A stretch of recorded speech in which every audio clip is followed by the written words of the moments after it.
Well, hello, my beautiful Cancers. How are you, my darlings? So, looks like you guys came in second. So, you get the second video. So, thank you so much for joining. You have a wonderful month. It is your birthday month for some of you. So, happy birthday for those of you that are born at the beginning of when the sun comes into Cancer. So, my gorgeous ones.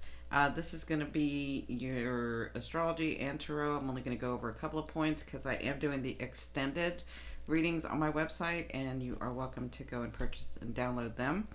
I will say they're only downloadable to PC or Mac. If you do it on your mobile, it won't work because it kind of depends on how big how much storage you have in your phone. So there is a sign. I mean, I've written it out in the description of that purchase to only use PC or Mac, but some people, I guess, aren't reading that part. So, welcome, my beautiful Cancers. Thank you so much for joining me. My name is Cindy. If you've never seen me, I am the modern day spiritual advisor. I use multiple modalities, including tarot, astrology, mediumship, all kinds of stuff to help you on your path. So, my gorgeous ones, look at this chart right now. Like, this is the chart right now. You have this grand trine. Like, you're gonna have the grand trine with with Venus coming into your sign on the 19th. Today is the 18th. On the 19th, but you have this grand trine with the moon. Look how beautiful this is. So this house is very activated for you, your first house. And then if you look, this is your 12th, 11th, 10th, your 9th in your belief system, 8, 7, 6, and your 5th of love affairs and the things that you create from your heart, right? And so you guys know that the grand trines have to do with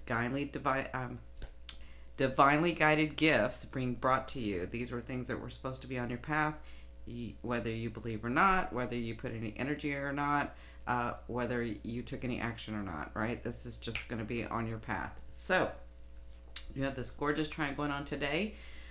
Maybe you guys have gotten something. Maybe you're about to get something. Then you have Venus moving into your sign on the 19th. That's tomorrow. So again, you're going to have the grand trine, grand water trine. So this is a gift being brought to you that will fulfill you emotionally. Okay. And we also have that Uranus has moved into Taurus, and so some people have felt the effects. Some people, I mean, it's going to be in there for 7 years, retrograding, so it'll be together all 8 years, but it'll retrograde into Aries. And so it had Mercury there, so it was bringing a message to some of you. Don't worry, if it hasn't affected you, it will in the next 7 to 8 years. I am going to do a video series on that on my website as soon as I get done with these videos. And so, but right here, I know I got my message here yesterday. Here you have your North Node in your second house. So your second house is your finances, resources, your investments, and your worthiness. So what makes you feel worthy, right? What makes you feel, worthy from your identity, right? So your North Node has been retrograde in there. You've been reworking, amending, editing, fixing, trying to figure it out. Things maybe be delayed. Maybe you had to change something. Maybe something was one way and then you had to go redo it, and maybe you had paperwork to redo. I mean, it kind of just depends on your path and where you are in the phase that you're in. So that's been going on in your second house. Let's move into June, because this is June. This is not May. I've done May already, but I get to talking, and then you know me. Okay, so we have this beautiful, beautiful grand trine for you. Like, I'm telling you, these water grand trines are just loving you. It is your month, Cancer. It's your month. You just have to hang in there. And some of you, it's time to like really work it. Like really work it. We have Mars in shadow. It's about to go. So it's retrograding into Aquarius. You can see that in the chart. So from June 1st through the 3rd. June 1st through the 3rd. There you go. That water grand trine. Here we go. 1st through the 3rd, water grand trine with, again, your 5th house, your 9th house of belief systems, and your 1st house. So you have that grand trine in the next, I would say, like for now, that moon grand trine, and then you got the water grand trine at the beginning of the month. So you have that going on. So again, grand trines are divinely guided gifts being brought to you. This is going to fulfill you emotionally. Now, what emotion? That kind of depends on your path. Do you need to be fulfilled with relaxation, with love, with bliss, with excitement? Like, it kind of depends on your path and what you're supposed to have on your path, right? But it's a gift. It'll make you feel better. It will make you, for some of you, allow you to breathe. Okay, so we have that going on the first 3 days. But because this is in your first house and your fifth house and your ninth house, I'd like for you guys to really, really take care of yourself. And this month for you guys is about staying calm, staying directed, staying focused. Because we have some hard aspects coming up. We also have Mars retrograding, and that's a big thing this month. And you can use that Mars energy. Mars energy is good if you focus it. So you just have to learn to focus it, right? And then we have Saturn doing its thing. So there's going to be a lot of testing going on. And there's going to be testing yourself. And it's funny, Cancer, because you like to test other people. But now it's time for you to be tested, right? Okay, so I don't want to get too deep into all that. I'm going to do that on my video on my website, the extended. So on the 13th, we have the new moon. Let me move to the 13th, because these videos can get really long because I'll start talking and start, like, you see all these things going on. I would love to, like, tell you everything that's going on. It'll take too long. Okay, so on the 13th,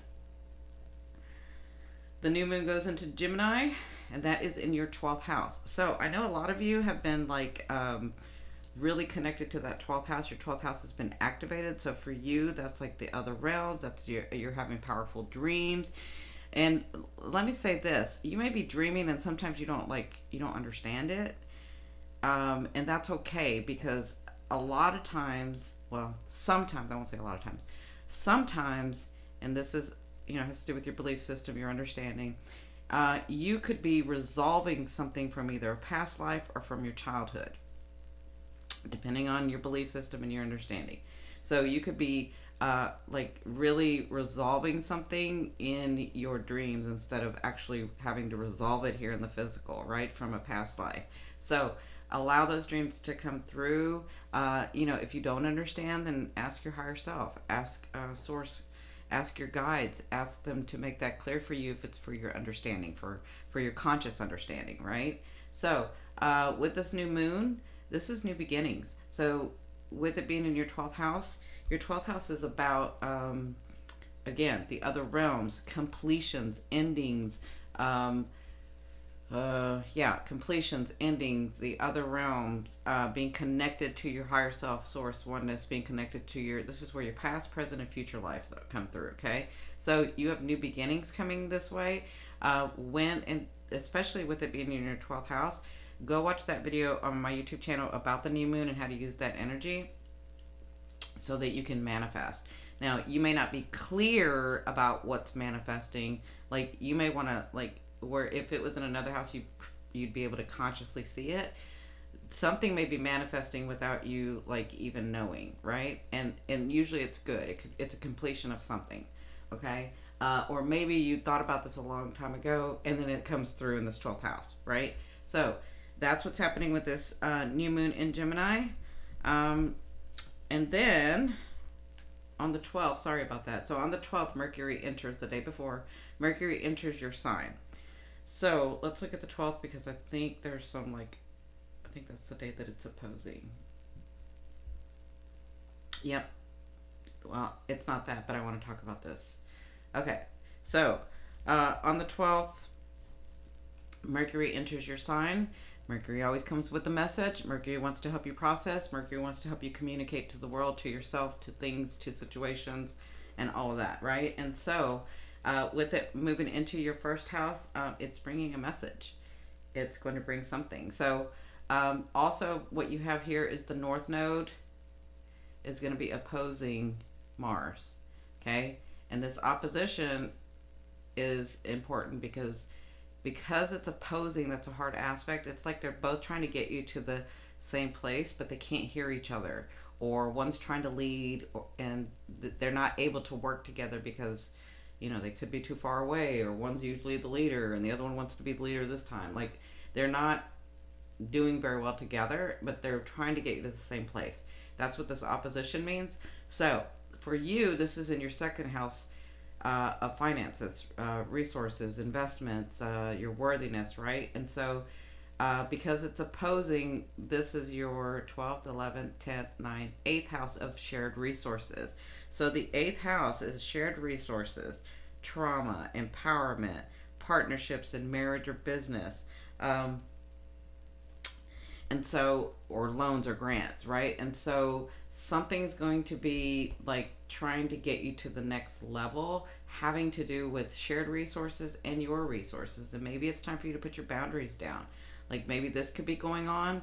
Like, maybe it's time for you to fight for something. Maybe it's time for you to, if you're used to like standing up for yourself, maybe it's time to like hold back and see how this plays out, but not let your boundaries get taken, right? But then for those of you who never say anything and allow people to treat you this way, maybe this is time for you to stand up and say something.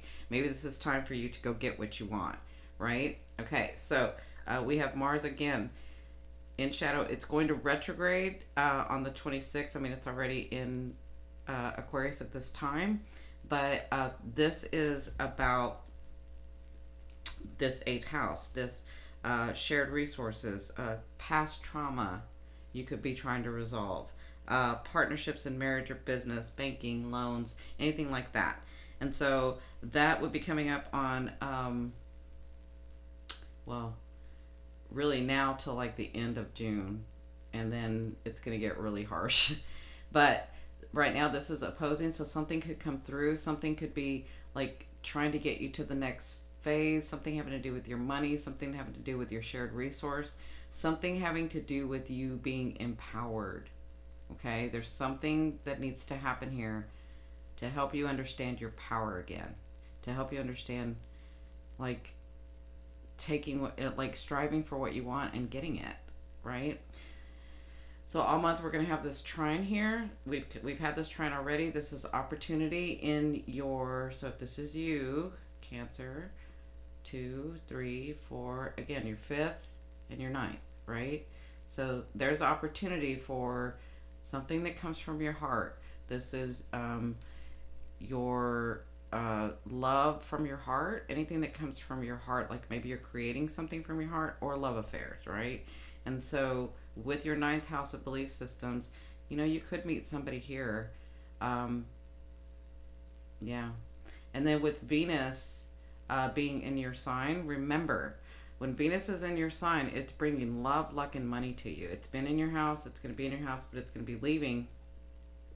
And it's got love, luck, and money that it wants to bring to you. So even though you've been working really hard in this North Node in your second house, and then you've got this opposition with Mars and having to rework things, even though it still will bring you luck, love, and money. If you've been working it, if you've been doing it, if you've been like actually taking action and reworking it and amending it and things like that, then it's going to bring you love, luck, and money in that. Okay, does that make sense? All right, so from the 13th through the 16th, though, Mercury is opposing, 13th through the 16th. Let me see what the best date is. Sorry.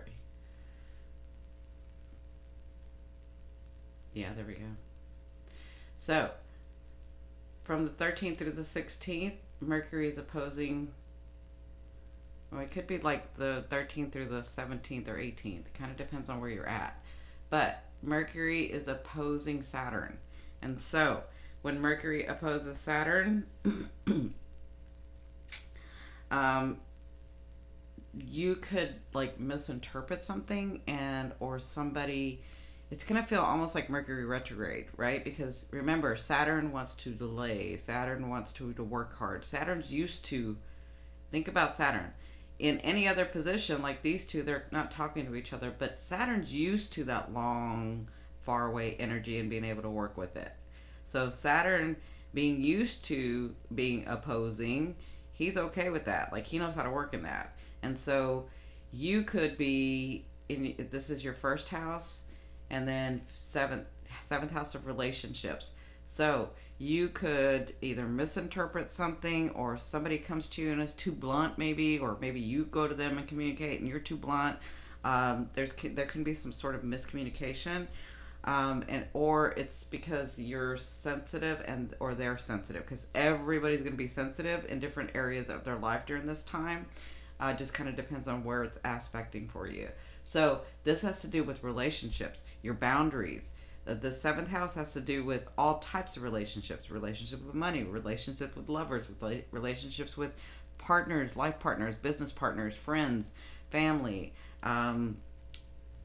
co-workers, all kinds of stuff like that. And so just be aware between this time that if somebody is like normally doesn't act this way, but then they're like, they come to you and they offend you, like take a deep breath and just say, okay, maybe they're having a bad day, right? Or take a step back and say, you know, they usually don't act this way, so maybe they didn't mean that, or maybe they're just having a bad day, right?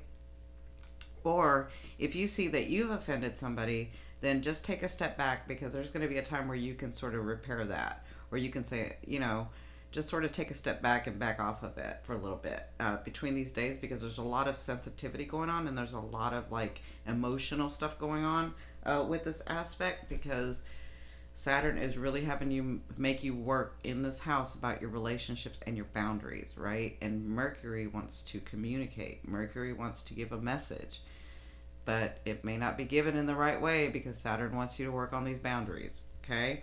So, just avoid conflict with either your partners or authority figures, or like it's probably going to be better if you just take a step back, right?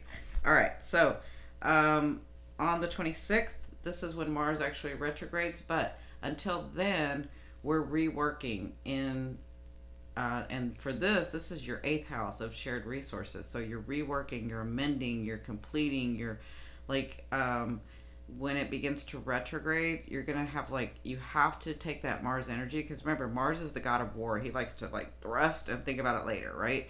But every planet, star, comet, all of it has octaves. They have octaves, okay? So you can use the finer or highest point or octave of Mars, and the way to do that is to focus, to slow down, and to focus, because it's retrograde. Slow down. And so if this house gets activated for you, somebody is trying to take something from you, or you have to rework something, or because this is your 8th house, and your 8th house has to do with marriage partners, business partners, shared resources, and your empowerment. Could be trauma, the past trauma that you were dealing with somebody's shared resources, right? Maybe this comes up. So you can use that energy to focus, slow down, so that you don't make mistakes, and finish this out. And it feels like you're not going to be able to get anything to come through until probably September, October, but I'll discuss that more in the other video. But just know that you can work this by focusing and slowing down this energy, okay? And then on the 28th, you have the full moon in Capricorn. So let's look here. Sorry.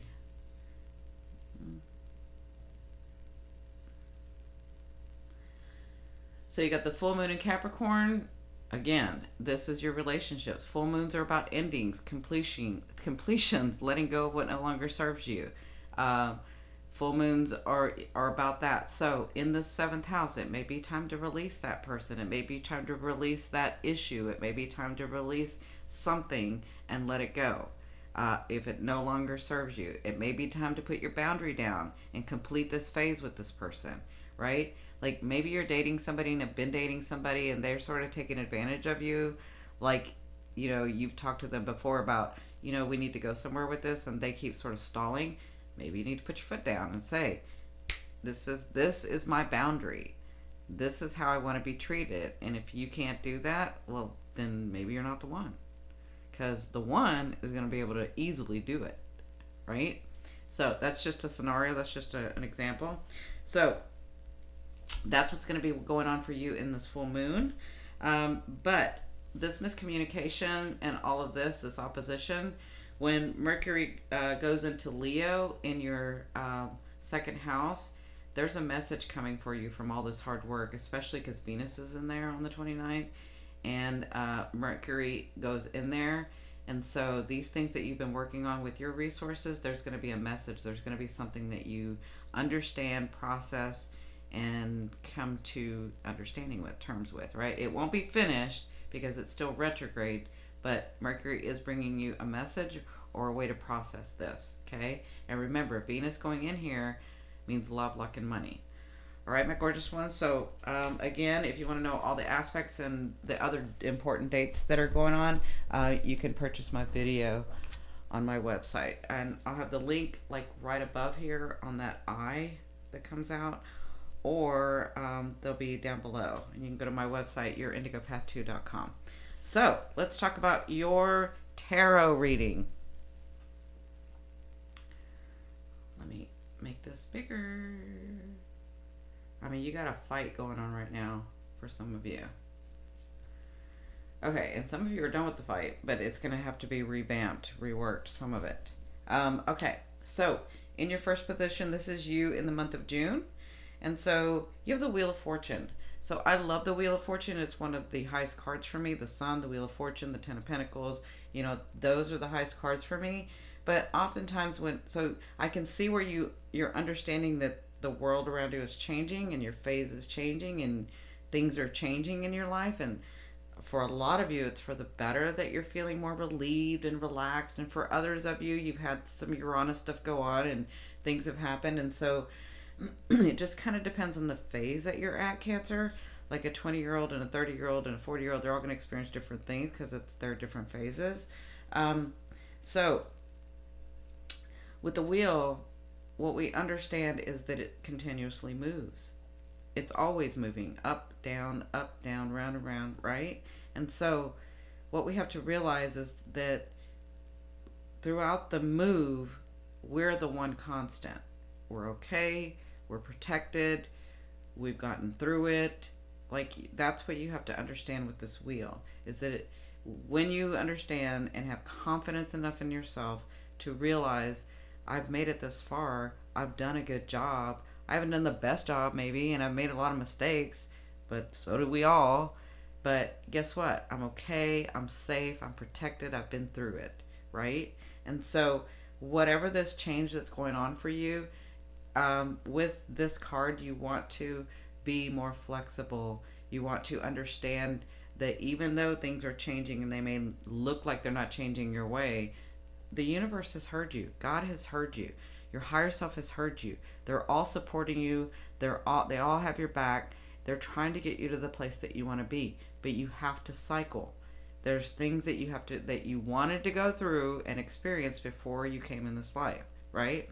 And so that leads me to your advice and your challenge. So you have the Eight of Swords. The Eight of Swords is a test card. And so your challenge is that you're being tested. Your challenge is, it's almost like your higher self. It's not the universe. It's not God, source, oneness. It's you, your higher self, that's saying, if you want this, go after it. And this is a test. It's almost like you're testing yourself. But this is also for like a multi-level understanding of, this is how I test people. And so if they really want me, or if they really want me in my life, or if they really want me to put them in my show where I'm going to love them forever, then they have to pass my test. Well, guess what? Because that's your personality and your aspect. That's what you're doing to yourself. Okay? So that's not for everybody right now, but this is a test card. It could be in a different way. So your challenge is, if you're wanting something, you don't have to wait for it to come. You can go and get it. You can take the action. You can move forward. You don't have to wait till this wheel turns on its own. You can make it turn. Or you can go with the flow and turn it, right? Put some energy into it. Focus that Mars energy. So that's your challenge, is to get over the fact, for some of you, not everybody, but for some of you, because I'm feeling this, like, get over the fact that you're being tested. Understand that you are being tested. Take that leadership role that you know to be and lead and do. and go get your dream, right? So that's your challenge this month in June as things come to you. Maybe they don't come in the right way. Maybe people say something to offend you. Maybe, whatever this is, you have worked and you have done and you have let go and you have agonized and you have gone through so many things. And you're just putting into habit these things that you've grown from and understand, right? And so that's all this is. That's all this is. It's to make you the master at what you want to be. But to be the master, everybody needs to realize that you have to fail. There's a lot of failure in becoming the master. It's what you do after you fail that makes you the master. Are you going to get up? Are you going to go forward? Or are you going to lay there and say, well, I failed, I can't do it? No, get up and go forward, right? So, in your third position, this is your fate, your destiny, the thing that's on your path. So you have the 10 of Wands. This is more has to do with this. I mean, all this has to do with one another. I can see it. You see how tired he is? You see how he just feels like he doesn't have it. But guess what? He has it. He has it within him. So this card is about that thing that you want, that dream that you're trying to attain, that relationship you're trying to attain. It's yours. You're almost there, and we know you're tired, and we know you think you can't do it, and we know you think you can't take another step, but guess what? You can. You can, because when you do, you're going to be victorious. That's a 10. And this is going to be one of the most beautiful things in your life, right? But part of the way that you wanted to do it was to have that challenge, right? Does that make sense? It's this one thing that you're really trying to get through. You're going to get through it. You just have to dig deep. And you have to stay true to you. Not how somebody else wants you to do it. Now, how you think everybody else is doing it, so maybe you should do it that way. How you want to do it. You're the leader. You lead your life, right? Now, in your fourth position, this is the outcome and what you'll be working through and what's going to be kind of going on throughout this. You have the Queen of Coins. The Queen of Coins is a beautiful queen. She's not like the king who gets so focused on something that he sort of neglects those things around him, but he always masters what he focuses on. But that's because he can get so focused that he forgets everything else around him, and he loses friends and relationships and stuff like that. Love. But this queen is different. This queen is very charitable. This queen is very hardworking, but she feels better when she's helping. She feels better when she has a family or a network or a group or some, people that she's helping. And that's sort of, and she's very stable, and because she's very hardworking, and she loves opulence around her. She has no problem spending money on herself or buying expensive things because she's worked hard for it. But she also understands that it's not just her building her kingdom. It takes her and all these people that she loves and supports. So I feel like during this time, this is you. Either this is you or this is someone that's coming to help you, because she's very charitable. So someone is coming to help you during this time to help you see what it takes to be, because it's funny, because this would be like a Capricorn and you would be the Cancer. You're both cardinal signs, so you both have new beginnings. You both know how to start things. You just do it in very different ways. She's more direct if she's the Cappy, so she leads by example, where you like to get everybody involved and lead that way, right? And so they're saying lead by example. Get up, get your dreams, pull from where you think you don't have, but you do. And you will become the Queen of Coins. Very stable, very refined, having things around them, working hard, but really helping people too. This, back in the old days, this queen was known as like a tarot reader or an oracle card reader, because she's extremely psychic and intuitive and empathic, even more so than the Queen of Cups, even more so. So, but she helped people, and it didn't matter what class they were, whether they were rich or poor.